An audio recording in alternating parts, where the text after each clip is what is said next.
Olá pessoal, muito bom dia. Estou aqui para apresentar hoje o Angola Janga, do Marcelo de Salete, que é um baita de um livro, um quadrinho sensacional. E para começar a falar sobre ele, já tem que falar que ele ganhou o prêmio Eisner, que é como se fosse o Oscar do quadrinho mundial, né? Então, simplesmente o prêmio de maior quadrinho do mundo, sim, do mundo. Um afrodescendente, ele é negro e escreve sobre a cultura brasileira na época da escravidão nesse livro, né? Vai falar sobre o Palmares. Mas antes de falar sobre o livro do Salete, eu queria falar um pouco também sobre a Feira África, que é uma honra para mim participar.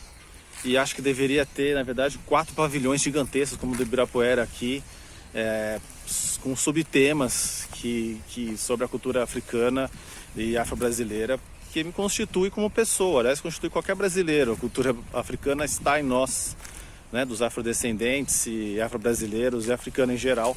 São várias culturas, imaginando que a África é um continente, né? Então, muitas culturas ali e certamente muitas estão no jeito que a gente fala, no jeito que a gente se relaciona, nas coisas que a gente vê, né? No modo da gente cozinhar, no modo da gente estar no nosso cotidiano, de uma forma geral, né? E como professor, dou aula em Paraisópolis, é fundamental que eu fale sobre a cultura africana, a cultura negra, os afrodescendentes, porque a maioria dos meus alunos é de negros, então eles são negros. E como é que eu não vou falar sobre a cultura deles? Claro que tenho que falar e mostrar para eles a importância que essa cultura tem, a importância que muitos escritores negros têm na nossa cultura, de artistas em geral, de pensadores também, enfim, para eles também se enxergarem de modo diferente, né? Até para a autoestima deles, para se autoconhecerem também, saberem de onde, afinal, quem somos nós, né? Quem são eles? Quem somos nós no jogo social também? Então é importantíssimo que a gente fale sobre diversos aspectos da cultura afro para os nossos alunos, com toda certeza, né? Pessoal, Angola Janga era o jeito que os negros daquela época chamavam a região do Quilombo dos Palmares. É uma região que tinha mais de 10 mocambos, que são os quilombos, e eles chamavam de Angola Janga, que significa a pequena Angola. Era uma forma que eles chamavam a região, pequena Angola. Falando um pouco do Marcelo de Salete, também do livro dele, o Marcelo ele estudou artes plásticas na USP, ele é mestre e um cara que estudou muita história, conhece muita coisa. No final do livro até ele deixa uma parte historiográfica, né, para a gente conhecer um pouco da história mesmo da região. E o livro, o quadrinho, ele nada mais é do que uns testemunhos daquelas personagens que fizeram a história mais do lado dos oprimidos, do lado dos negros. Porque a gente tem muito acesso, digamos assim, desde da nossa infância, à visão do opressor, a visão dos vencedores, digamos assim. E ele nos apresenta a visão dos negros, a visão das pessoas que estavam ali nos quilombos, lutando por sua liberdade e tal. Também ele mostra que a relação entre a colônia, né, portuguesa e os negros e os quilombos também eram muito complexas, as relações complexíssimas, porque existiam negros e também índios que estavam ao lado dos portugueses, né, estavam lá com os portugueses, até às vezes ajudando a localizar o Quilombo dos Palmares e tal.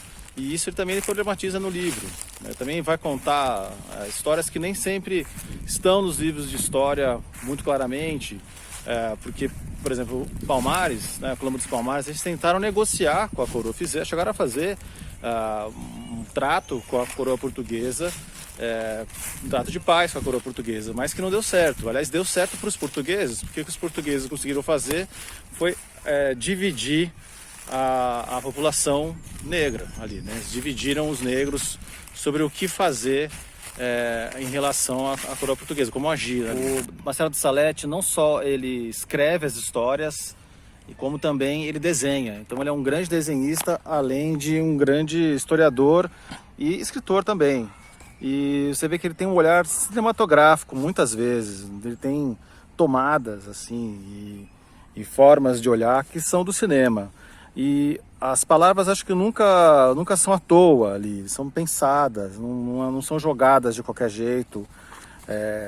Enfim, ele já viu uma entrevista dele que ele disse que ele primeiro desenha e depois coloca as falas, para não colocar falas à toa, né?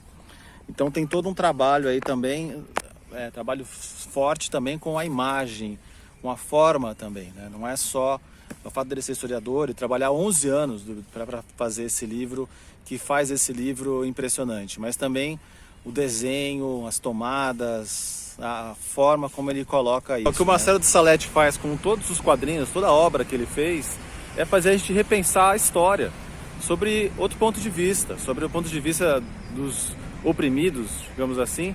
Então, por exemplo, essa obra aqui, que é uma obra super conhecida, Monumento às Bandeiras do Ibirapuera, vamos repensar ela, vamos pensar sobre os representados aqui, será que representa mesmo o que ocorreu na história?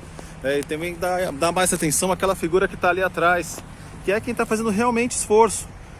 Quem está fazendo realmente esforço é quem está ali atrás, esse realmente está carregando, porque se você olhar bem, as cordas estão meio frouxinhas ali na frente, né?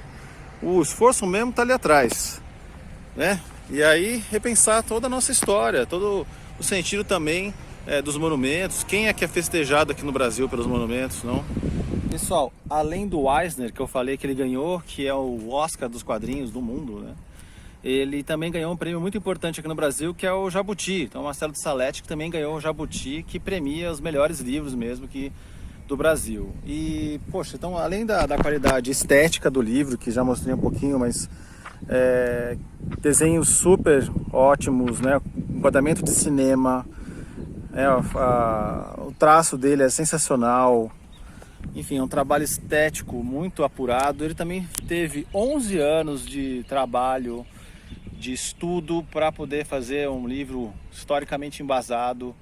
Então, por tudo isso, e também porque é um livro que fala sobre a resistência, fala sobre a resistência dos oprimidos frente à opressão terrível na época dos Palmares, na época da escravidão aqui. Então é um livro que é necessário, é preciso para a gente refletir sobre a nossa história, refletir quem nós somos, que sociedade queremos. Angola Djanga é preciso. Abraço, até mais. Acabei me esquecendo de me apresentar. Meu nome é Pedro Marques Cancelo, sou professor na EMF, professor Paulo Freire, em Paraisópolis.